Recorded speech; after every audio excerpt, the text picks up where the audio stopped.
तूने मुझे बुलाया शेरा वालिए, मैं आया शेरा वालिए हो। तूने मुझे बुलाया शेरा वालिए, मैं आया शेरा वालिए। जय माता दी, जोर से बोलो जय माता दी, सारे बोलो जय माता दी, मिलकर बोलो जय माता दी। आते बोलो जय माता दी, जाते बोलो जय माता दी। प्रिय भक्तजनों, आज नवरात्रे का चौथा दिन है और आज माँ कूष्मांडा की पूजा की जाती है। नवरात्रों में माँ कूष्मांडा को अष्टभुजा देवी माना जाता है और उनके वाहन सिंह हैं। माँ कूष्मांडा की पूजा के लिए हमारे पास कौन कौन सी आवश्यक सामग्री होनी चाहिए? लाल वस्त्र, लाल पुष्प और लाल चूड़ी, पीले रंग का केसर वाला पेठा, मालपुआ, हरे रंग का आसन, कमंडल, धनुष बाण, कमल पुष्प, शंख, चक्र, गदा और जपमाला और अमृत कलश। माँ कूष्मांडा को अष्टभुजा देवी माना जाता है और उनकी सवारी सिंह है। मान्यता है कि माँ की पूजा करने से सभी रोगों का नाश होता है और भक्तों को परम पद की प्राप्ति होती है। माता कूष्मांडा के प्रिय भोग मालपुआ है। माता कूष्मांडा को मालपुए का भोग लगाया जाता है। किसी भी दुर्गा मंदिर में ब्राह्मणों को प्रसाद देना चाहिए। इससे माँ की कृपा से भक्तों को ज्ञान, बुद्धि और कौशल का विकास होता है। प्रिय भक्तजनों, आइए अब हम दुर्गा सप्तशती के पाठ का श्रवण करेंगे। आज हम श्रवण करेंगे अध्याय 5, 6, 7 और 8 और इसके बाद हम दुर्गा चालीसा और आरती का श्रवण करेंगे। तो आइए श्रवण करते हैं। बड़े प्रेम और भाव से कथा का श्रवण करेंगे। देवता द्वारा देवी की स्तुति। मेधा ऋषि ने कहा, पूर्ण काल में शुंभ और निशुंभ नामक असुरों ने अपने बल के मद से इंद्र का त्रिलोकी का राज्य और यज्ञों के भाग छीन लिए और वह दोनों इसी प्रकार सूर्य, चंद्रमा, धर्मराज और वरुण के अधिकार भी छीनकर स्वयं ही उनका उपयोग करने लगे। वायु और अग्नि का कार्य भी वही करने लगे और इसके पश्चात उन्होंने जिन देवताओं का राज्य छीना था उनको अपने अपने स्थान से निकाल दिया। इस तरह से अधिकार छीने हुए तथा दैत्यों द्वारा निकाले हुए देवराज देवता अपराजित देवी का स्मरण करने लगे कि हे देवी, आपने हमको वर दिया था कि मैं तुम्हारी संपूर्ण विपत्तियों को नष्ट करके तुम्हारी रक्षा करूंगी। ऐसा विचार कर सब देवता हिमालय पर गए और भगवती विष्णु माया की स्तुति करने लगे। देवताओं ने कहा, देवी को नमस्कार है, शिवा को नमस्कार है, प्रकृति और भद्रा को नमस्कार है। हम लोग रुद्रा, नित्या और गौरी को नमस्कार करते हैं। ज्योतिमयी, चंद्र रूपनी व सुख रूपा देवी को निरंतर नमस्कार है। शरणागतों का कल्याण करने वाली वृद्धि और सिद्धि रूपा देवी को हम बारंबार नमस्कार करते हैं। और ऋषि राजाओं की लक्ष्मी तथा सर्वनी को नमस्कार है। दुर्गा और दुर्गल स्थानों को पार करने वाली दुर्गपारा को, सारा सर्वकारणी ख्याति कृष्णा और धूम्रावती को सदैव नमस्कार है। अत्यंत सौम्य तथा अत्यंत रौद्र रूपा को हम नमस्कार करते हैं। उन्हें हमारा बारंबार नमस्कार है, बारंबार प्रणाम है। जगत की आधारभूत करती देवी को बार बार नमस्कार है। जिस देवी को प्राणी मात्र विष्णु माया कहते हैं उसको नमस्कार है, उसको नमस्कार है, उसको नमस्कार है। जो देवी संपूर्ण प्राणियों में चेतना कहलाती हैं उसको नमस्कार है, उसको नमस्कार है, उसको नमस्कार है। जो देवी संपूर्ण प्राणियों में बुद्धि रूप से स्थित है उसको नमस्कार है, उसको नमस्कार है, उसको नमस्कार है। जो देवी सब प्राणियों में निंद्रा रूप से विराजमान है उनको नमस्कार है, उनको नमस्कार है, उनको नमस्कार है। जो देवी संपूर्ण प्राणियों में में क्षुब्धा रूप से विराजमान है, उनको नमस्कार है, उनको नमस्कार है, उनको नमस्कार है। जो देवी संपूर्ण प्राणियों में छाया रूप से स्थित है, उनको नमस्कार है, उनको नमस्कार है, उनको नमस्कार है। जो देवी सब प्राणियों में शक्ति रूप से स्थित है, उनको नमस्कार है, उनको नमस्कार है और उनको बारंबार नमस्कार है। जो देवी संपूर्ण प्राणियों में तृष्णा रूप से स्थित है, उनको नमस्कार है, उनको नमस्कार है, उनको नमस्कार है। जो देवी सब प्राणियों में शांति रूप से स्थित है, उनको नमस्कार है, उनको नमस्कार है, उनको नमस्कार है। जो देवी सब प्राणियों में जाति रूप से स्थित है, उनको नमस्कार है, उनको नमस्कार है और उनको हमारा बारंबार नमस्कार है। जो देवी सब प्राणियों में लज्जा रूप से स्थित है, उनको नमस्कार है, उनको नमस्कार है, उनको नमस्कार है। जो देवी सब प्राणियों में शांति रूप से स्थित है, उनको नमस्कार है, उनको नमस्कार है, उनको नमस्कार है। जो देवी संपूर्ण प्राणियों में श्रद्धा रूप से स्थित है, उनको नमस्कार है, उनको नमस्कार है और उनको हमारा बारंबार नमस्कार है। जो देवी संपूर्ण प्राणियों में कांति रूप से स्थित है, उनको नमस्कार है, उनको नमस्कार है, उनको नमस्कार है। जो देवी सब प्राणियों में लक्ष्मी रूप से स्थित है, उनको नमस्कार है, उनको नमस्कार है, उनको नमस्कार है। जो देवी संपूर्ण प्राणियों में वृत्ति रूप से स्थित है, उनको नमस्कार है, उनको नमस्कार है और उनको बारंबार नमस्कार है। जो देवी सब प्राणियों में स्मृति रूप से विराजमान है, उनको नमस्कार है, उनको नमस्कार है, उनको नमस्कार है। जो देवी सब प्राणियों में दया रूप से स्थित है, उनको नमस्कार है, उनको नमस्कार है और उनको बारंबार नमस्कार है।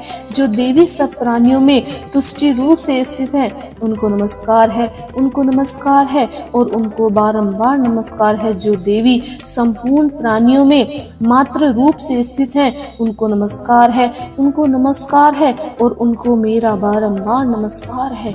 जो देवी संपूर्ण प्राणियों में भ्रांति रूप से स्थित है, उनको नमस्कार है, उनको नमस्कार है और उनको नमस्कार है। जो देवी संपूर्ण प्राणियों में नित्य व्याप्त रहती हैं, उनको नमस्कार है, उनको नमस्कार है, उनको नमस्कार है। जो देवी चैतन्य रूप में इस संपूर्ण संसार को व्याप्त करके स्थित हैं, उनको नमस्कार है, उनको नमस्कार है, उनको नमस्कार है।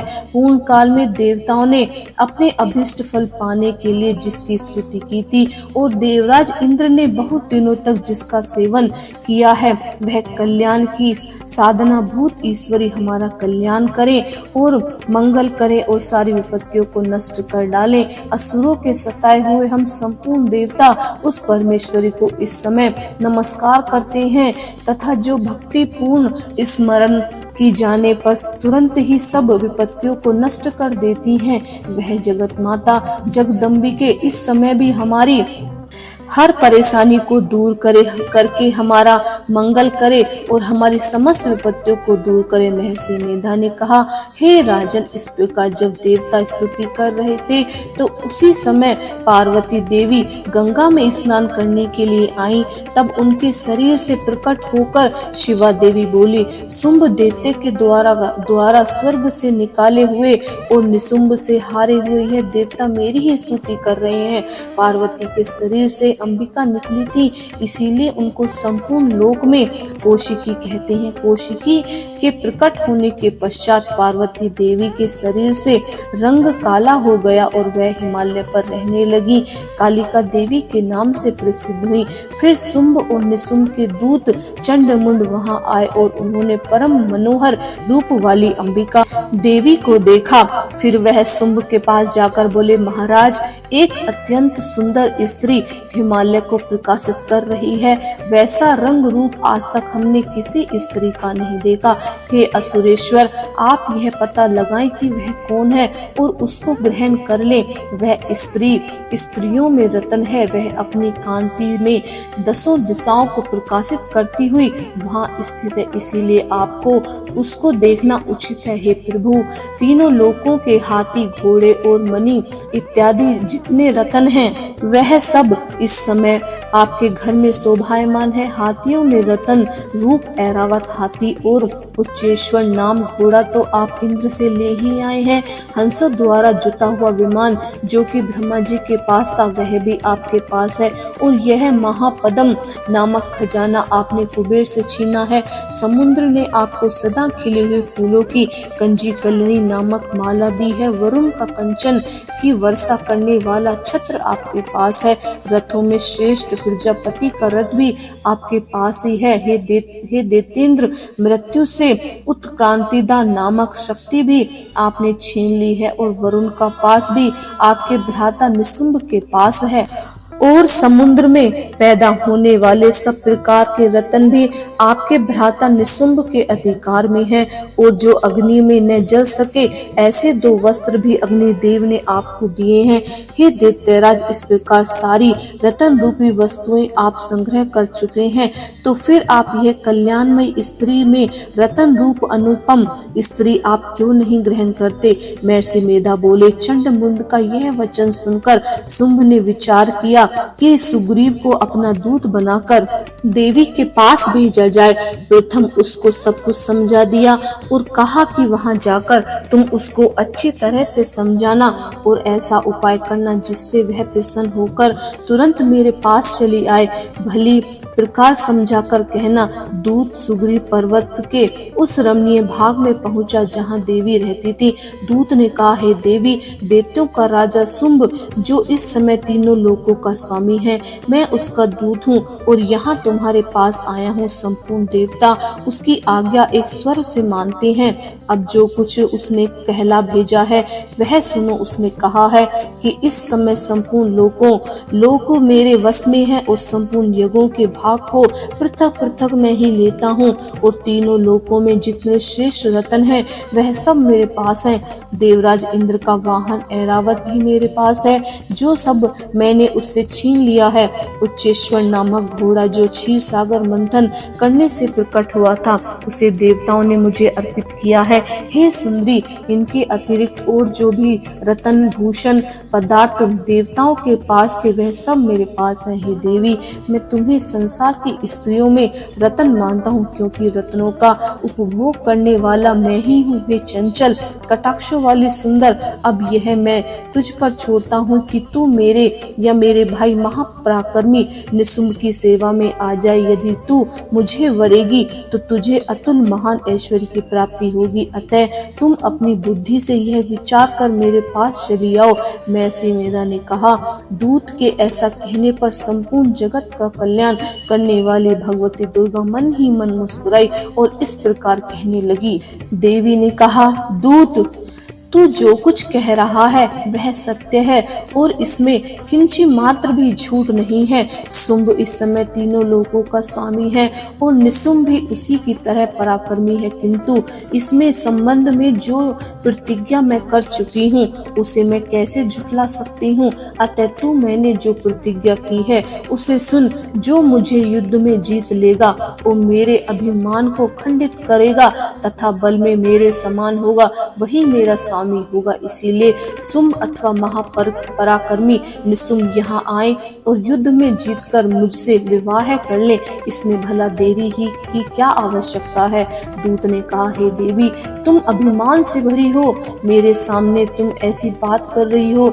इस त्रिलोकी में मुझे तो ऐसा कोई नहीं दिखता जो कि शुंभ और निशुंभ के सामने ठहर सके। हे देवी, जब अन्य देवता में से कोई शुंभ व निशुंभ के सामने युद्ध में ठहर नहीं सकता तो फिर तुम जैसी स्त्री उनके सामने रणभूमि में कैसे ठहर सकती है? जिन शुंभ आदि असुरों के सामने इंद्र आदि देवता नहीं ठहर सकते तो तुम अकेली स्त्री उनके सामने कैसे ठहर सकोगी? अतः तुम मेरी कहना मानकर उनके पास चली जाओ, नहीं तो जब वह तुम्हारे केस पकड़कर तुम्हें घसीटते हुए ले जाएंगे तो तुम्हारा गौरव नष्ट हो जाएगा। इसीलिए मेरी बात मानो। देवी ने कहा, जो कुछ तुमसे कहा ठीक है। शुंभ और निशुंभ बड़े बलवान हैं, लेकिन मैं क्या कर सकती हूँ क्योंकि मैं बिना विचार के प्रतिज्ञा कर चुकी हूँ। इसीलिए तुम जाओ और मैंने जो कुछ कहा वह सब आदर पूर्वक सुरेंद्र से कह दो। इसके पश्चात जो वह उचित समझे सो करे। 5वां अध्याय समाप्त। आइए अब 6ठा अध्याय श्रवण करते हैं। महर्षि मेधा ने कहा, देवी की बात सुनकर दूत क्रोध में भरा हुआ वहां से असुरेंद्र के पास पहुंचा और सारा वृतांत उसे कह सुनाया। देवी की बात सुनकर असुरेंद्र ने क्रोध का पारा न रहा और उसने अपने सेनापति धूम्रलोचन से कहा, धूम्रलोचन, तुम अपनी सेना सहित शीघ्र वहां जाओ और उस दुष्टा के केसों को पकड़कर उसे घसीटते हुए यहाँ लाओ। यदि उसकी रक्षा के लिए कोई दूसरा खड़ा हो, चाहे वह देवता हो, यक्ष अथवा गंधर्व ही क्यों न हो, उसको तुम अवश्य मार डालना। महर्षि मेधा ने कहा, शुंभ के इस प्रकार आज्ञा देने पर धूम्रलोचन 60,000 राक्षसों की सेना को साथ लेकर वहां पहुंचा और देवी की ललकार पर कर कहने लगा, अरे तू अभी शुंभ और निशुंभ के पास चल। यदि तू प्रसन्नता पूर्वक मेरे साथ न चलेगी तो मैं तेरे केस पकड़कर तुझे घसीटता हुआ ले चलूंगा। देवी बोली, असुरेंद्र का भेजा हुआ तेरे जैसा बलवान यदि बलपूर्वक मुझे ले जाएगा तो ऐसी दशा में मैं क्या करूंगी, मैं क्या कर सकती हूँ। महर्षि मेधा ने कहा। ऐसा कहने पर धूम्रलोचन उसकी ओर लपका, किंतु देवी ने उसे अपनी हुंकार से ही भस्म कर डाला। यह देखकर असुर सेना क्रोधित होकर देवी की ओर बढ़ी, परंतु अंबिका ने उन पर तीखे बाणों, शक्तियों तथा फारसों की वर्षा आरंभ कर दी। इतने में देवी का वाहन भी अपनी ग्रीवा के बालों को झटकता हुआ और बड़ी भारी शब्द करता हुआ असुर सेना में कूद पड़ा। उसने कई असुर अपने पंजों से, कई अपने जबड़ों से और कई को धरती पर घसीट घसीट कर और दाढ़ी से घायल कर मार डाला। उसने कई असुरों के अपने नखों से पेट फाड़ डाले और कई असुरों को तो केवल थप्पड़ मारकर सिर धड़ से अलग कर दिया। कई असुरों की भुजाएं और सिर तोड़ डाले और गर्दन के बालों को हिलाते हुए उसने कई असुरों को पकड़ पकड़ कर उनके पेट फाड़कर उनका रक्त पी लिया। इस प्रकार देवी के उस महाबल सिंह ने क्षण भर में असुर सेना को समाप्त कर डाला। शुंभ ने जब यह सुना कि देवी ने धूम्रलोचन असुर को मार डाला है और उसके सिंह ने सारी सेना का संहार कर डाला है, तब उसको बड़ा क्रोध आया। उसके क्रोध के मारे उसके होंठ फड़फड़ाने लगे। उसने चंड तथा मुंड नामक महाअसुरों को आज्ञा दी, हे चंड, हे मुंड, तुम अपने साथ एक बड़ी सेना लेकर वहां जाओ और उस देवी के बाल पकड़कर उसे बांधकर तुम तुरंत यहाँ लेकर आओ। यदि उसको यहाँ लाने में किसी प्रकार संदेह हो तो अपनी सेना सहित उसे लड़ते हुए उसको मार डालो और जब वह दुष्टा और उसका सिंह दोनों मारे जाएं, तब भी उनको बांधकर यहाँ ले आना। जय माता दी। 6ठा अध्याय समाप्त। आइए 7वां अध्याय श्रवण करते हैं। चंड और मुंड का वध। महर्षि मेधा ने कहा, दैत्यराज की आज्ञा पाकर चंड और मुंड तुरंगी सेना को साथ लेकर हथियार उठाए हुए देवी से लड़ने के लिए चल दिए। हिमालय पर्वत पर पहुंचकर उन्होंने मुस्कुराती हुई देवी जो सिंह पर बैठी हुई थी देखा। तब असुर उनको पकड़ने के लिए तलवार लेकर उनकी ओर बढ़े। तब अंबिका को उन पर बड़ा क्रोध आया और मारे क्रोध के उनका मुख लाल पड़ गया, उनकी भ्रुकुटियां चढ़ गईं और उनके ललाट में से अत्यंत भयंकर तथा अत्यंत विस्तृत मुख वाली लाल आंखों वाली काली प्रकट हुई, जो अपने हाथों में तलवार और पास लिए हुई थी। वह विचित्र खड्ग धारण किए हुए थी तथा चीते के चर्म की साड़ी एवं नरमुंडों की माला पहन रखी थी। उनका मांस सूखा हुआ था और शरीर केवल हड्डियों का ढांचा था और जो भयंकर शब्द से दिशाओं को पूर्ण कर रही थी, वह असुर सेना पर टूट पड़ी और दैत्यों को भक्षण करने लगी। वह पार्श्व राक्षसों, अंकुशधारी महावतों, हथियारों पर सवार योद्धाओं को, घंटा सहित हथियारों को एक हाथ से पकड़ पकड़ कर अपने मुंह में डाल रही थी और इसी प्रकार वह घोड़ों, रथों, हाथियों, सारथियों को, रथ में बैठे हुए सैनिकों को मुंह में डाल डालकर भयानक रूप से चबा रही थी। किसी के केस पकड़कर, किसी की गर्दन पकड़कर और किसी को पैरों से दबाकर और किसी दैत्य को छाती से मसल मसल कर मार रही थी। वह दैत्यों के छोड़े हुए बड़े बड़े अस्त्र शस्त्रों को मुंह में पकड़ पकड़ कर और क्रोध में भरकर उनको दांतों से पीस रही थी। उनके कई बड़े बड़े असुर भक्षण कर डाले, कितनों को रोंद डाला और कितने उसकी मार के मारे भाग गए, कितनों को उसने तलवार से मार डाला, कितनों को अपने दांतों से समाप्त कर डाला। और इस प्रकार से देवी ने क्षण भर में संपूर्ण दैत्य सेना को नष्ट कर दिया। यह देख महापराक्रमी चंड काली देवी की ओर लपका और मुंड ने भी देवी पर अपने भयानक बाणों की वर्षा आरंभ कर दी और अपने हजारों चक्र उस पर छोड़े। उस समय वह चमकते हुए बाण व चक्र देवी के मुख में प्रविष्ट हुए इस प्रकार दिख रहे थे जैसे मानो बहुत से सूर्य मेघा की घटा में प्रविष्ट हो रहे हों। इसके पश्चात भयंकर शब्द के साथ काली ने अत्यंत जोश में भरकर विकट अट्टहास किया। उसका भयंकर मुख देखा नहीं जाता था, उसके मुख में श्वेत दांतों की पंक्ति चमक रही थी। फिर उसने तलवार हाथ में लेकर हूं शब्द कहकर चंड के ऊपर आक्रमण किया और उसके केस पकड़कर उसका सर काटकर अलग कर दिया। चंड को मरा हुआ देखकर मुंड देवी की ओर लपका, परंतु देवी ने क्रोध में भरे उसे भी अपनी तलवार से यमलोक पहुंचा दिया। चंड और मुंड को मरा हुआ देखकर उसकी बाकी बची हुई सेना वहां से भाग गई।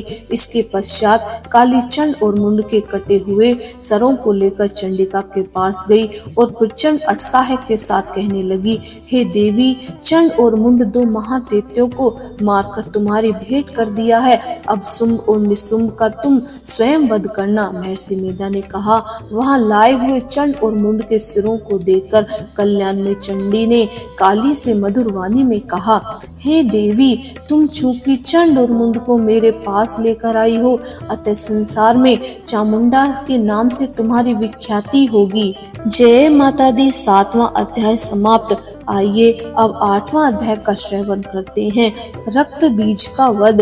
महर्षि मेधा ने कहा, चंड और मुंड नामक असुरों के मारे जाने से और बहुत सी सेना के नष्ट हो जाने से असुरों के राजा प्रतापी शुंभ ने क्रोध युक्त होकर अपनी संपूर्ण सेना को युद्ध के लिए तैयार होने की आज्ञा दी। उसने कहा, अब उदायुध नामक 86 असुर सेनापति अपनी सेनाओं के साथ युद्ध के लिए जाए और कंबु नामक 84 सेनापति भी युद्ध के लिए जाएं और कोटि वीर्य नामक 50 सेनापति और धूम्रकुल नाम के 100 सेनापति प्रस्थान करें। कालक, दोहद, मौर्य और काल के यह दैत्य भी मेरी आज्ञा से सजकर युद्ध के लिए कूच करें। भयानक शासन करने वाला असुरों का स्वामी शुंभ इस प्रकार आज्ञा देकर बहुत बड़ी सेना के साथ युद्ध के लिए चला।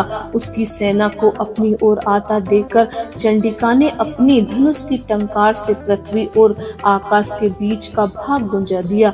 हे राजन, इसके पश्चात देवी के सिंह ने दहाड़ना आरंभ कर दिया और अंबिका के घंटे के शब्दों ने उस ध्वनि को और भी बढ़ा दिया। धनुष की टंकार, शेर की दहाड़ और घंटे के शब्द से पृथ्वी और आकाश के बीच का भाग गूंज उठा। इसके साथ ही देवी ने अपने मुख को और भी भयानक बना लिया। ऐसा भयानक शब्द को सुनकर राक्षसी सेना ने देवी तथा सिंह को चारों ओर से घेर लिया। हे राजन, उस समय दैत्यों के नाश के लिए और देवताओं के हित के लिए ब्रह्मा, शिव, कार्तिकेय, विष्णु तथा इंद्र आदि देवी की शक्तियां जो अत्यंत पराक्रम है, बल से संपन्न थी, उनके शरीर से निकलकर उसी रूप में चंडिका देवी के पास गई। जिस देवता का जैसा रूप था वैसा ही रूप, आभूषण और वाहन लेकर उन देवताओं की शक्तियां दैत्यों से युद्ध करने के लिए आई। हंस युक्त विमान में बैठकर और रुद्राक्ष की माला पहनकर, कमंडल धारण करके ब्रह्मा जी की शक्ति आई। वृषभ पर सवार होकर, हाथ में त्रिशूल लेकर, महानाग का कंकन पहनकर और चंद्र रेखा से भूषित होकर भगवान शंकर की शक्ति महेश्वरी आई और मोर पर आरूढ़ होकर हाथ में शक्ति लिए दैत्यों से युद्ध करने के लिए कार्तिकेय जी की शक्ति उन्हीं का रूप धारण करके आई। भगवान विष्णु की शक्ति गरुड़ पर सवार होकर शंख, चक्र, गदा, धनुष तथा खड्ग हाथ में लिए हुए आई। श्री हरि की शक्ति वाराही वाराह का शरीर धारण करके आई और नृसिंह के समान शरीर धारण करके उनकी शक्ति नारसिंह भी आई। उसकी गर्दन के झटकों से आकाश के तारे टूट पड़े थे और इसी प्रकार देवराज इंद्र की शक्ति ऐन्द्री भी ऐरावत के ऊपर सवार होकर आई। पश्चात इन देवी शक्तियों से घिरे हुए भगवान शंकर ने चंडिका से कहा, मैंने प्रसन्नता के लिए तुम शीघ्र ही इन असुरों को मारो। इसके पश्चात देवी के शरीर में से अत्यंत उग्र रूप वाली और सैकड़ों गीदड़ियों के समान आवाज करने वाली चंडिका शक्ति प्रकट हुई। उस अपराजित देवी ने धूमिल जटा वाले भगवान श्री शंकर जी से कहा, हे प्रभु, आप मेरी ओर से दूत बनकर शुंभ और निशुंभ के पास जाइए और उन अत्यंत ग्रीवी वाले दैत्यों से कहिए तथा उनके अतिरिक्त और भी जो दैत्य वहां युद्ध के लिए उपस्थित हो उनसे भी कहिए, जो तुम्हें अपने जीवित रहने की इच्छा हो तो त्रिलोकी का राज्य इंद्र को दे दें। देवताओं को उनका यज्ञ भाग मिलना आरंभ हो जाए और तुम पाताल में लौट जाओ, किंतु यदि बल के गर्व से तुम्हारी लड़ने की इच्छा हो तो फिर आ जाओ, तुम्हारी मांस में मेरी योगिनियां तृप्त हो जाएंगी। चूंकि उस देवी ने भगवान शंकर को दूत के कार्य में नियुक्त किया था, इसीलिए वह संसार में शिव दूती के नाम से विख्यात हुई। भगवान शंकर ने देवी का संदेश पाकर उन दैत्यों के क्रोध का कोई आर पार न रहा और वह जिस स्थान पर देवी विराजमान थी वहां पहुंचे और जाने के साथ ही उस पर बाणों की शक्तियों की वर्षा करने लगे। देवी ने उनके फेंके हुए बाणों को, शक्तियों, त्रिशूल और फरसों को अपने बाणों से काट डाला और काली देवी उस देवी के साथ आगे खड़ी होकर शत्रुओं को त्रिशूल से विदर्णी करने लगी और खड्गवान से कुचलने लगी। ब्रह्मानी जिस तरह दौड़ती थी उसी तरह उनके कमंडल का जल छिड़क कर दैत्यों के वीरों व बल को नष्ट कर देती थी और इसी प्रकार महेश्वरी त्रिशूल से, वैष्णवी चक्र से और अत्यंत कपोलों वाली कुमारी शक्ति द्वारा असुरों को मार रही थी और इंद्री के बाजू से प्रहार से सैकड़ों दैत्य रक्त की नदियां बहाते हुए पृथ्वी पर सो गए। वाराही के कितने ही राक्षसों को अपने ठूठन द्वारा मृत्यु के घाट उतार दिया। दाढ़ों के अग्रभाग से कितनों ही राक्षसों की छाती को चीर डाला और चक्र की चोट से कितनों को ही विदीर्ण करके धरती पर डाल दिया। बड़े बड़े राक्षसों को नरसिंह अपने नखों से विदर्णी करके छनक कर रही थी और सिंह नाद से चारों ओर दिशाओं को गुंजा रही थी, रणभूमि में विचर कर रही थी। शिवदूती के प्रचंड अट्साह से कितने ही दैत्य भयभीत होकर पृथ्वी पर गिर पड़े और उनके गिरते ही वह उनको भक्षण कर गई। इस तरह क्रोध में भरी हुई मात्र गणों द्वारा नाना प्रकार के उपयोगों से बड़े बड़े असुरों को मारते हुए देखकर राक्षस सेना भाग खड़ी हुई और उनको इस प्रकार भागता देखकर रक्तबीज नामक महा पराक्रमी राक्षस क्रोध में भरकर युद्ध के लिए आ गया है। उसके शरीर से रक्त की बूंदें पृथ्वी पर गिरते ही तुरंत वैसे ही शरीर वाला तथा वैसा ही बलवान दैत्य पृथ्वी से उत्पन्न हो जाता था। रक्त बीज गदा हाथ में लेकर इंद्री के साथ युद्ध करने लगा। जब इंद्री शक्ति ने अपने वज्र से उसको मारा तो घायल होने के कारण उनके शरीर से बहुत सा रक्त बहने लगा और उसकी प्रत्येक बूंद से उसके समान ही बलवान तथा महापराक्रमी अनेकों दैत्य भयंकर रूप से प्रकट हो गए। वह सबके सब दैत्य रक्त बीज के समान ही बलवान और तेज थे। वह भी भयंकर अस्त्र शस्त्र लेकर देवियों के साथ लड़ने लगे। तब इंद्री के वज्र प्रहार से उसके मस्तक पर चोट लगी और रक्त बहने लगा तो उसमें से हजारों ही पुरुष उत्पन्न हुए। वैष्णवी ने चक्र से और इंद्री ने गदा से रक्त बीज को चोट पहुंचाई और वैष्णवी के चक्र से घायल होने पर उसके शरीर से जो रक्त बहा उससे हजारों महाअसुर उत्पन्न हुए, जिनके द्वारा यह संपूर्ण जगत विख्यात हो गया। कौमारी ने शक्ति से, वाराही के खड्ग से और महेश्वरी ने त्रिशूल से उसको घायल किया। इस प्रकार क्रोध में भरकर उस महादैत्य ने सब मात्र शक्तियों पर पृथक पृथक गदा से प्रहार किया और माताओं ने शक्ति तथा शूल इत्यादि से उसको जो बार बार घायल किया, उससे सैकड़ों महादैत्य उत्पन्न हुए और इस प्रकार उस रक्त बीज के रुधिर से उत्पन्न हुए असुरों से संपूर्ण जगत विख्यात हो गया, जिससे देवताओं को भय हुआ देवताओं को भयभीत देकर चंडिका ने काली से कहा, हे चामुंडे, अपने मुख को बड़ा करो और मेरे शस्त्र घात से उत्पन्न हुए रक्त बीजों तथा रक्त बिंदुओं से उत्पन्न हुए महाअसुरों को तुम अपने इस मुंह में भक्षण करती जाओ। इस प्रकार रक्त बिंदुओं से उत्पन्न हुए महादेवताओं का भक्षण करती हुई तुम रणभूमि में विचरो। इस प्रकार रक्त छीन होने से यह दैत्य नष्ट हो जाएंगे। तुम्हारी भक्षण करने के कारण अन्य दैत्य उत्पन्न नहीं होंगे। काली के इस प्रकार कहकर चंडिका देवी ने रक्त बीज पर अपने त्रिशूल से प्रहार किया और काली देवी ने अपने मुख को उसका रक्त पी लिया। तब उसने गदा से चंडिका पर प्रहार किया। प्रहार से चंडिका को तनिक भी कष्ट न हुआ, किंतु रक्त बीज के शरीर से बहुत सा रक्त बहने लगा। लेकिन उसके गिरने के साथ ही काली ने उसको अपने मुंह में ले लिया। काली के मुंह में उस रक्त से जो असुर उत्पन्न हुआ उनको उसने क्षण भर में ही रक्त को पीती गई। तदंतर देवी ने रक्त बीज को, जिसका ही रक्त काली ने पिया था, काली ने उस दैत्य को वज्र, बाण, खड्ग तथा वृष्टि इत्यादि से मार डाला। हे राजन, अनेक प्रकार के शास्त्रों से मरा हुआ और खून से वंचित वह महादैत्य रक्त बीज पृथ्वी पर गिर पड़ा। हे राजन, उसके गिरने से देवता अत्यंत प्रसन्न हुए और माताएं उन असुरों का रक्त पीने के पश्चात उद्यत होकर नृत्य करने लगी। जय माता दी। अध्याय समाप्त। अब सुनेंगे दुर्गा चालीसा। नमो नमो दुर्गे सुख करनी, नमो नमो अम्बे दुख हरनी, निरंकार है ज्योति तुम्हारी, तीहूं लोक फैली उजियारी, शशि ललाट मुख महाविशाला, नेत्र लाल भुकुरुटि विकराला, रूप मात को अधिक सुहावे, दरस करत जन अति सुख पावे, तुम संसार शक्ति लेकीना, पालन हेतु वंदन दीना, अन्नपूर्णा हुई जगपाला, तुम ही आदि सुंदरी बाला, पिल्ले काल सब नासनहारी, तुम गौरी शिव शंकर प्यारी, शिव योगी तुमरे गुण गावे, ब्रह्मा विष्णु तुम्हें नित्य ध्यावे, रूप सरस्वती को तुम धारा, दे सुध बुद्धि ऋषि मुनि है उबारा, धरो रूप नरसिंह को अम्बा, प्रगट भई फाड़ के खम्बा, रक्षा कर प्रहलाद बचायो, हिरण्यकश्यप को सन्न पठायो, लक्ष्मी रूप धरो जग माही,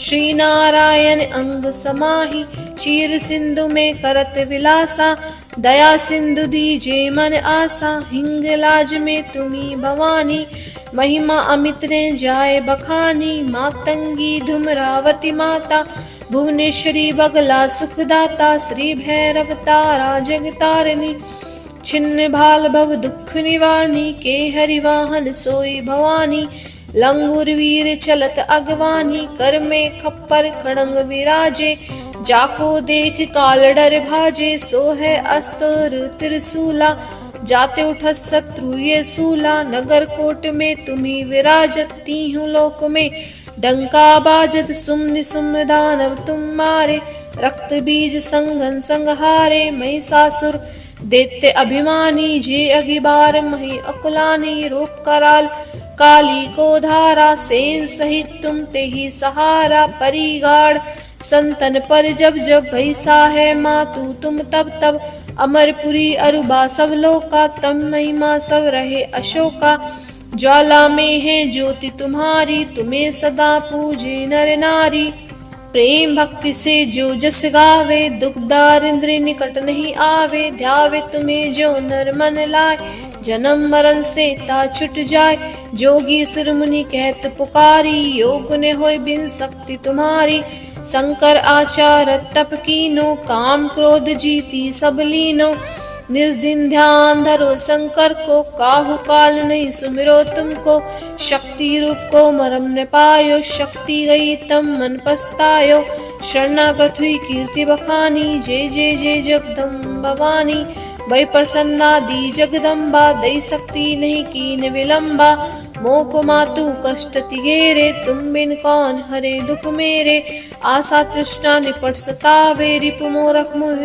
अति डर पावे, शत्रु नाश कीजे महारानी, सुमरो इच्छित तुम्हें भवानी, कर कृपया है मातु दयाला, रिद्धि सिद्धि दे कर हो निराला, जब लगी जियो दया फल पाऊं।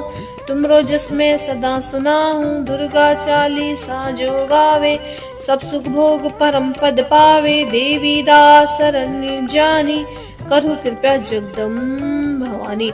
श्री दुर्गा चालीसा संपूर्ण। अब सुनेंगे दुर्गा माता की आरती।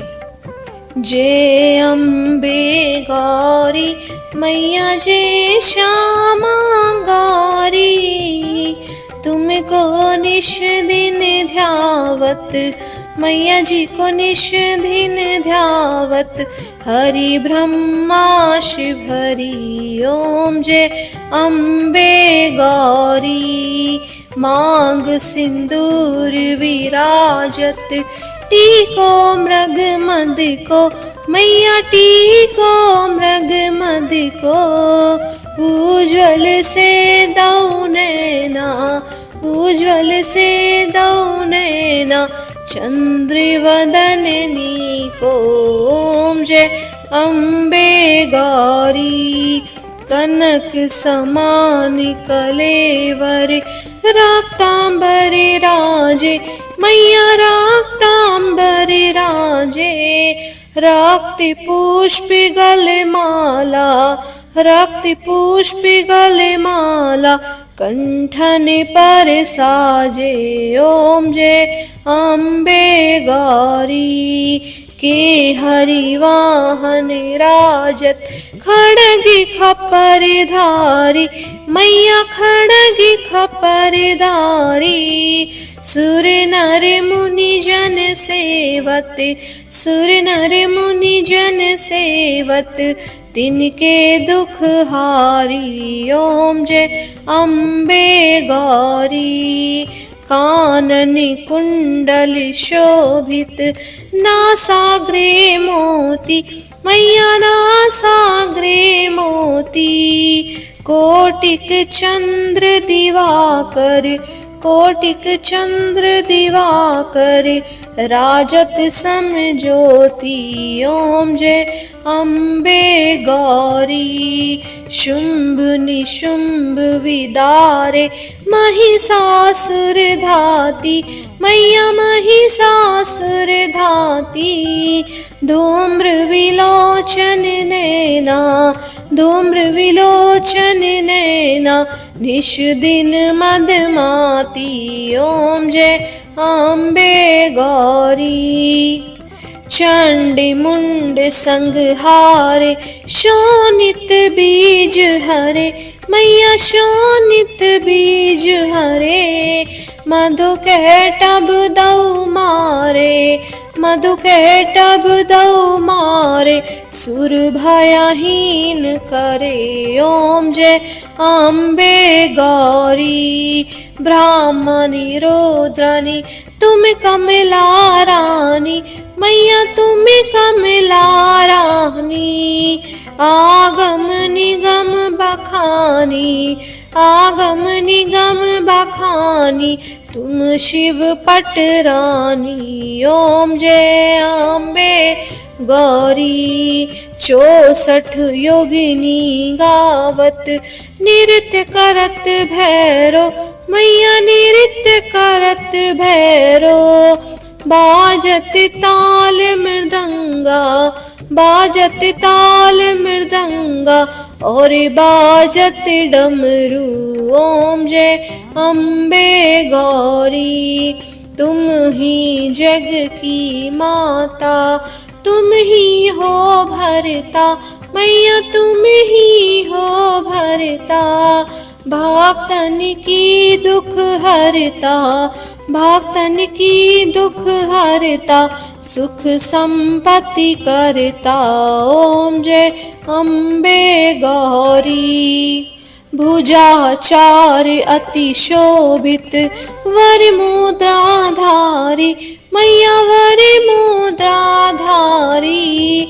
मने वांछित फल पावत, मने वांछित फल पावत, सेवत नर नारी। ओम जय अम्बे गौरी कंचन थाल विराजते, आगर कपूर बाती मैया आगर कपूर बाती, श्रीमाल के तुम्हें राजती कोटि रतन ज्योति, ओम जय अम्बे गौरी।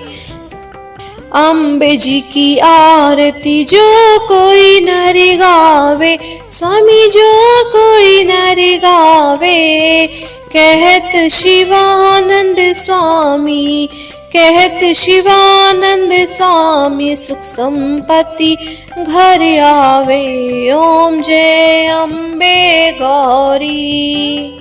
बोलिए सच्चे दरबार की जय, माता रानी की जय। आज का अध्याय यही समाप्त हुआ।